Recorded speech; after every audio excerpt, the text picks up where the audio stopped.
You watching this video right now, I'm sure you've made the decision right now to go into a season of monk mode, right? A season where you kind of just ghost everybody. You kind of just want to seclude yourself. Get to work on some things that you know you need to be working on, some projects, some certain goals that you need to hit. And I would highly encourage you, bro, if you're watching this video right now and you're about to enter into that season. Don't get me wrong, that season can be very useful. It can take you to that next caliber in life. But a lot of the times I see men who go into this season and they go total ghost mode, monk mode. They start chasing after the wrong thing. They get distracted quite easily within the first even 24 hours. You got to be cautious of this, bro. And I'm going to make this video quick, just kind of get straight into it. But monk mode isn't about trying to become a better man or a good man, right? It's about being good at being a man. And what is a man? What is manhood? Manhood, well, the red pill would tell you, manhood is the opposite of womanhood, right? Masculinity, femininity. No. Manhood is not the opposite of womanhood. Manhood is the opposite of boyhood, childhood, right? And what's the difference between childhood? What's the difference between a boy and a man? It's quite simple. A child is very self-serving, only focused on himself. A man, he's focused on others. He's focused on building others up. Oh, but Dre, you gotta first build yourself up before you build up others, right? I mean, that's what everybody else says. That's what all the other influencers and red pillars say. I mean, it sounds logical, sounds right. But in the Bible, it talks about how there's a way that seems right to a man, but in the end, it leads to destruction. And I guess, a part of that, can make sense. But to really build yourself up, if you want to really take yourself to that next level, you really want to be the man that God has called you to be, bro. If that's what you really want, and that's why you're going into this monk mode season of your life, because you're trying to be the best man you could be, you're going about it the wrong way, my brother. And I'm only speaking from experience. I'm 32 years into this life. And anytime you make a season of your life about yourself, honestly, bro, you just become more of a narcissist. You become more self-indulged. At this point in your life, it's not about self-improvement. It's about self-absorption, and that's not what you want. You want to remain focused on others. You want to remain being useful. So if you're going into a season of monk mode, figure out quickly how you can make this season of monk mode about others, right? Figure out in this season of your life, the season of seclusion, how can you come out of this being good at being a man, being good at serving others. That has to be the end goal, the end result, right? How can you serve other people?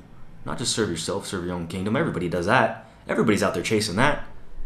Yet, it's quite funny because everybody who's doing that, they ain't getting no results, bro. They ain't going nowhere in life. They're stagnant. Not even stagnant. They're slowly just digressing, slowly dying, withering away. So why would you go the route everybody's going? Doesn't make sense. What's the route that most people aren't going? What's the number one thing that most people aren't doing? Serving others. Helping others, being useful. In our community, the War Club, our main focus primarily is mind, body, and soul. That's what separates our community from all the other ones out there. We really focus on those three pillars of your life and how all three are made to align with one another, to work in harmony, right? It's a holistic approach, and this is the way God designed us to work as men, mind, body, and soul. And it's quite funny because with each pillar, it's usually the opposite. It's always usually doing the opposite, doing the very thing that's opposite of what culture, of what red pill, of what everybody tells you to do, right? And I just think it's kind of funny because that's how God works. He likes to flip the script. For your mind, it's not so much about connecting into more things. It's not so much about reading more books, watching more content, immersing yourself into more things. No, it's about disconnecting. It's about eliminating, not accumulating, with your body. Taking care of this temple, right? Why are we building it? Why are we taking care of this temple? It's not so much for ourselves, to look hotter, to look sexier. No, bro. The Bible says your body is not your own. Therefore, we are literally honoring God with our bodies. We're doing it for Him. This is His shell. This is His vessel. This ain't our property. This is God's. He just lended it to us for us to take care of. Right? We're doing it for the glory of God, and by doing that, you're actually going to find yourself connecting and getting more in tune with God by working out, by going on runs, taking care of your body, watching what you're eating and putting stuff in your face with, right? And then when it comes to the third pillar, soul, how do we optimize that pillar? We optimize it by getting our souls aligned with Christ and figuring out how can we serve His kingdom? How can we build up His kingdom? How can we lead people back to Him? That's got to be the end goal. That's literally why God created us, to glorify Him, to point people back to Him. That's our mission. That's our purpose. That's the daily task right there, bro. And the great thing about life is he put the ball in your court, right? He laid out the plan to glorify Him. That's the purpose. And now it's up to you. How do you want to go about doing that? How do you want to go about glorifying God? You can literally do it through anything you like. What do you enjoy, bro? What do you enjoy doing? Whatever it is, do that. Go all out in that and serve God while you're doing it. And so if you're going through this season of monk mode right now, that's what you got to figure out.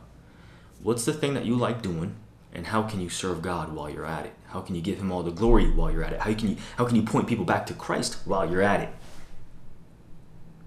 Don't be like the rest of all these knuckleheads out here, bro. These boneheads. The red pill will teach you, that you need to build yourself up, right? You need to be strong, right? Red pill is always so focused on strength, while the Bible does the polar opposite, right? See, this is earthly wisdom. We're talking about heavenly wisdom here. The Bible teaches you to boast in your weakness. The Bible teaches you to, when you feel these emotions of depression, sadness, weakness, doubt, fear, whatever it is, to actually boast in those things because God's got you. And to lean into Him, right? Your source of power comes from here. Remember what Jesus said to His own mom when He was 12 years old, when He went missing for 3 days. She ran to Jesus when she found Him in the temple courts and just said, Jesus, son, what are you doing? We've been looking all over for you. And He goes, why do you seek me? Do you not know that I must be about my Father's business? Ooh, even a 12-year-old boy knows his purpose. He knows his I must. That's my question to you. That's how I'm going to end it right here as you go into this season of monk mode. What's your I must? Whose business are you about? Are you just about your own business? Or are you about the King's business? Are you about serving Him, serving His people? That's the type of business I want to be into, bro.